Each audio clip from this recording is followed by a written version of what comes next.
Today I'm going to share with you 11 things that I've learned as a stacker over the last 15 years. This is going to be part one of a three-part series. The other two parts are going to be things that I've learned as it relates to being a precious metals dealer. So let's just jump right into it.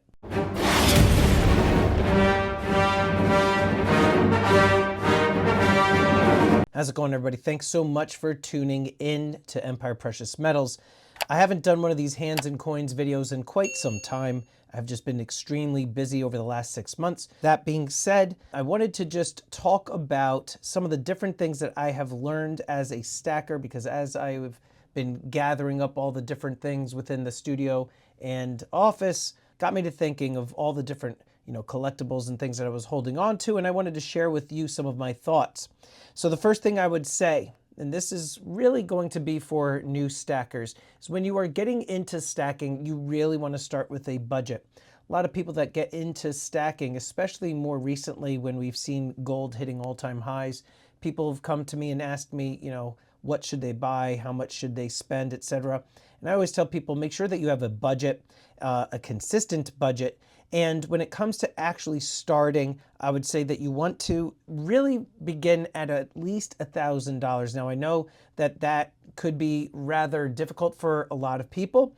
And, you can obviously start stacking for as little as, $5 if you wanted to buy, a 90% silver quarter. But the reason I say $1,000 to start is because you really want to kind of get started with a significant amount of metal. And, to be honest, $1,000 doesn't really get you a significant amount of precious metals, but it's not going to be completely underwhelming. I've had people ask me, oh, how much is it for one of these gold coins? A couple $100, people that don't have really any idea. And I tell them, sadly, no. This is more around, $2,700, $2,800. And so when they say, oh, well, how much, can I get, like, what is that one 10th ounce gold coin? You tell them, it's like around $300. It's about the size of a dime. They kind of get a little disheartened. They think it's not really, something that they can actually buy into. And I always tell people that this doesn't happen overnight. It takes time. And the whole, premise behind stacking is that, you consistently stack. Instead of putting money into the bank, which a lot of people watching this video, they don't have a lot of faith in the banks and the United States government. You want to be putting it into precious metals, and you want to do it over a longer period of time. So people that are getting started, I would say start with $1,000. If you can push for $5,000, I would say $5,000 is actually better because you could get a nice blend of silver and gold, but I would say start with $1,000. The second thing I would tell people to do is to have a goal. What is your goal for stacking? Is this something that you want to pass down for generations? Keep in mind, once you're gone, you do pass it down. Maybe your intention is to have it be passed down over various generations, but, you never know. A family member or descendant of yours may just, one day just go and sell it. It doesn't always go according to plan. I guess it won't really matter if you're no longer around, but, a lot of people I see in my comments, they'll say, oh, I'm just passing it down. I'll give it to my kids or to my grandkids. That's fine and dandy, but that's one long-term goal that some people have. Other people, such as myself, stack and to have this not only as an emergency fund, but also maybe when it comes time for retirement, you have a little bit of this stuff to sell off as just a supplemental income. Obviously, you would need a lot more to retire off of. Recently, I saw somebody in a video say that they wanted, I think it was 1,000 ounces of silver and 20 ounces of gold as their retirement fund. And my response to them was that really is not anywhere near enough money to retire off of. Have a goal, essentially. Some people also get into precious metals. They think that it might be a get rich quick type of thing, or they'll just buy it and sell it and make a big return. I've seen some videos on YouTube that have gone viral because the individual in the one particular video that I'm thinking about said that buying silver was the worst investment that they ever made. And it's because they bought high and they lost patience and then they sold at a loss. It's their own fault. I mean, of course, buying a certain investment is going to be the worst decision you've ever made if you're buying high and selling low. So anyhow, I digress a little bit. Have a goal when it comes to stacking. What is it that you want to do? Is it a 5, 10, 20, 30-year goal, etc.? Now, third thing I would say for you to do is have a strategy in line. Is it that you want to stack only gold? Do you want to stack only silver? Do you want to stack a little of both? If so, how much? You want to have a strategy. I always recommend to people that they should have both silver and gold.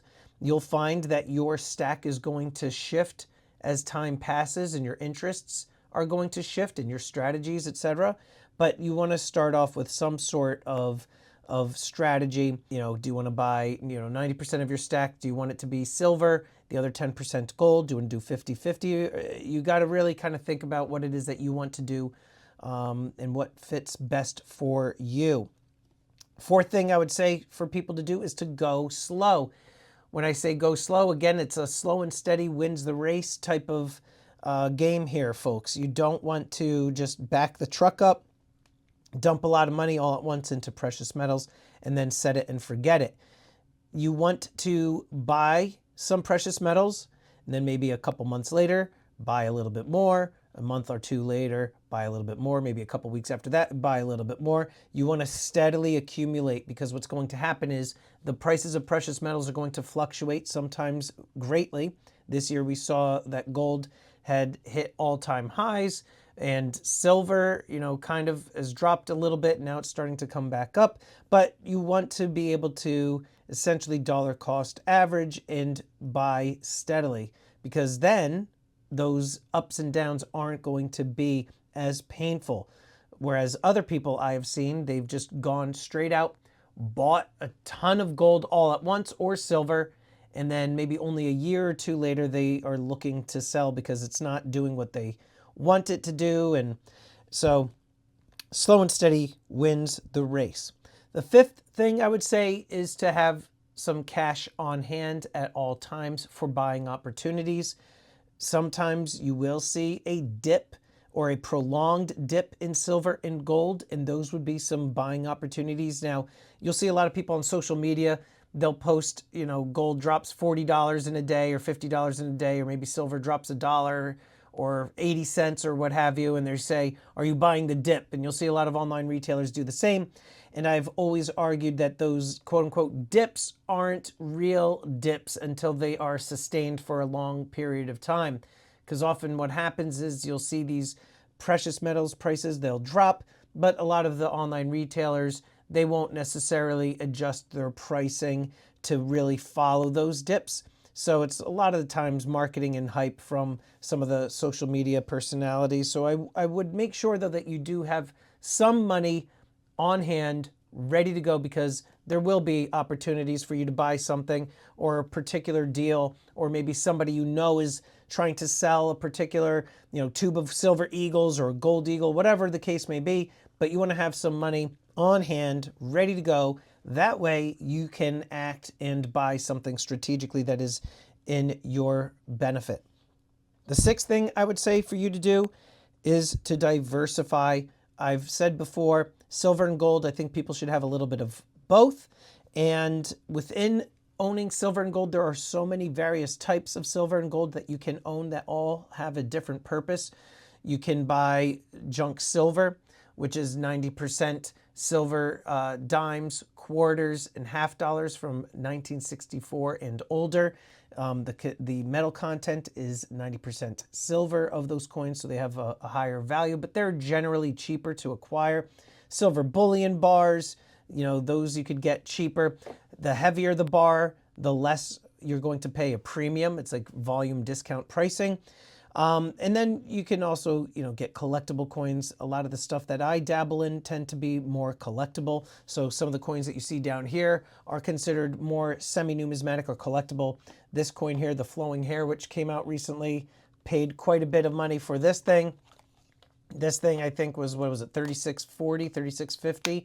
for an ounce of gold, but limited vintage, high demand. These are going for around $4,500 to $5,000 raw on eBay right now at the time of the recording of this video. So you want to, let's actually leave that out. That looks nice, right? You want to make sure you have a diverse range of items in your stack because, like I said, they all serve a different purpose. Now, going with the collectibles, type of strategy, you want to be careful with the collectibles that you purchase. I have done very well, knock on wood, that, the majority of my business as a precious metals dealer has always been buying and selling the more collectible type of precious metals. You want to be very careful with the different types of collectibles that you buy. I will talk about that a little bit more for the 8th tip, which is know what you want to do with those collectibles. But I do want to quickly take a look at this piece that I've been very excited to get. This is the Theodore Roosevelt hunting knife. And this was sent to me by Spectres. Now, Spectres, you can follow them on Instagram. Their website is spectres.io. And they are based out of Singapore, but they have a tremendous array of product offerings. I'm trying to cut this open here.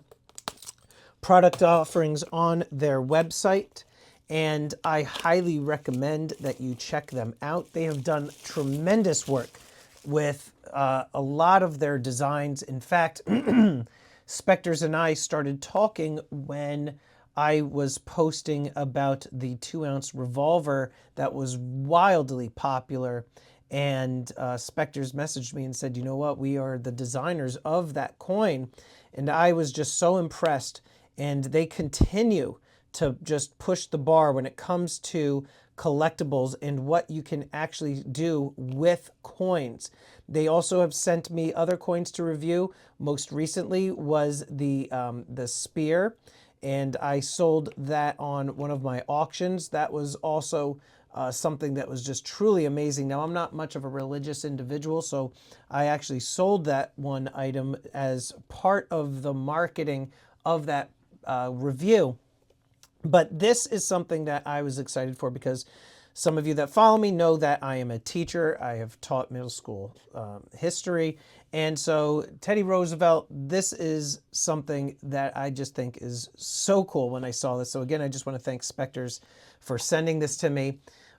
Always a very nice presentation, high quality packaging. And let's take a look. That is awesome. I haven't seen pictures online of how it arrives, and this to me looks like a museum piece. That is pretty cool. Why don't we, I want to be careful, I just want to see, okay, so these got the different photographs of Teddy Roosevelt here, and this is his knife. So essentially, let me just, it smells like new. Gotta love that smell. So Teddy Roosevelt, 26th President of the United States. A lot of people know he was an adventurer, military leader, a frontiersman. And so in 1909, he prepared for his African expedition, received a ceremonial hunting knife from his friend Justice James W. Gerard. So this knife, an exquisite symbol of Roosevelt's legacy, it's meticulously recreated in this 2-ounce silver coin. Wow, this is pretty cool. Now, the original knife, it's a masterpiece of early 20th century craftsmanship, and it features an eagle's head here on the handle with red garnet eyes. Let's see, you can see that right there. Really, really nice. Intricate forest scenes can be seen throughout the knife as well. And the U.S. Arms with Roosevelt's initials are on here too. I just want to make sure that that's sealed there. So here you have the forest scenes there. All reproduced. This is all gold gilding on this coin. One side of the hilt displays the 2 men of the American frontier, which you can see right here. Most likely it's Daniel Boone and Davy Crockett gather around the campfire there, while the other showcases stylized eagle from the Great Seal of the United States. just really, really an awesome piece. And so this was presented to Theodore Roosevelt. Now this coin was issued by Samoa. This is 2 ounces of 3/9 fine pure silver. And it's got the high relief finish with the selective gold gilding. And there's only 1,909 pieces of these. And that's to commemorate the year in which Roosevelt received this knife. So you can see right there some more of the details. Let me try to zoom in with the camera here. It's hard for me to actually read it all and to see. But there you got the seal right there of Samoa, I believe. And let me see if I could zoom in a little bit more. What do we see there? 2025 is the year. 3/9 fine pure silver. You can see the Spectres logo there, the ghost. Yeah, what does it say? Theodore Roosevelt. I still am having a hard time reading it because the way my tripod is set up. But this is really, really something special. Now, this one is something that I'm going to keep in my deep stack. And again, I think the presentation of this coin is just outstanding. Let me set it right there on the gold and take this out, take a closer look at this. So you got the wood box here.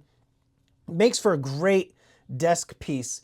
So you got, is that Teddy Roosevelt with the dead elephant there?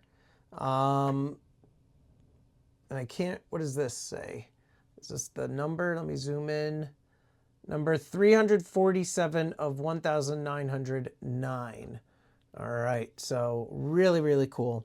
Let's put this right back there. So again, you can get this on specters.io, and they ship internationally. Just a beautiful piece. Would look great on a desk. Once I get the office finished and get the YouTube studio set back up, this will definitely be on display with all the other items on my desk that I want to show off. They did a great job. Spectres did a fantastic job with this piece. Just really, really nice.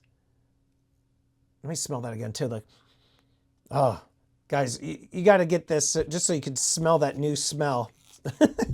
But beautiful piece. Let's set this right back there for now, for the duration of this video. Again, thank you, Spectres, for sending this. Much appreciated. Now, speaking of the collectibles like that, you want to make sure you have a game plan for all the different collectibles that you buy. Oftentimes, people get into stacking and they will buy collectibles and they'll spend a lot of money on pieces that they really, really like. But you have to keep in mind, not everybody is going to like what you like. And everything has a shelf life. So you want to make sure that you are paying attention to the hype around a particular item and, you know, just how long you think that item or series of coins is going to stay, you know, in the forefront, because, you know, sometimes certain series, they just might die out. Most recent one that I can think of that I haven't seen a release for in quite a while is Street Fighter 2. Those of you that grew up in the 90s, 80s, 90s, you know the video game classic Street Fighter 2. And I think they released 2 coins, Ryu and Chun-Li, and they haven't released anything since. Also thinking about like Marvel, for example. Marvel had some partnership with Perth Mint, and they released 9 coins in their series. Now, Marvel is a robust, has a robust bench of a roster of characters, and that could have been a series that went on for decades, but it stopped at 9. So keep in mind that you really have to be careful with the collectibles. If you want something because you like it, for example, I bought this Mike Tyson pure gold coin card. Pretty awesome. First of its kind, graded 10. It's pure gold. It's a coin, and it's Mike Tyson. This is something that I love and I'm keeping in my stack, and I don't really care if I end up losing money on it. This is something that I enjoy. But if you're buying, precious metals collectibles to flip them, just be very, very careful. Know what it is that you are doing.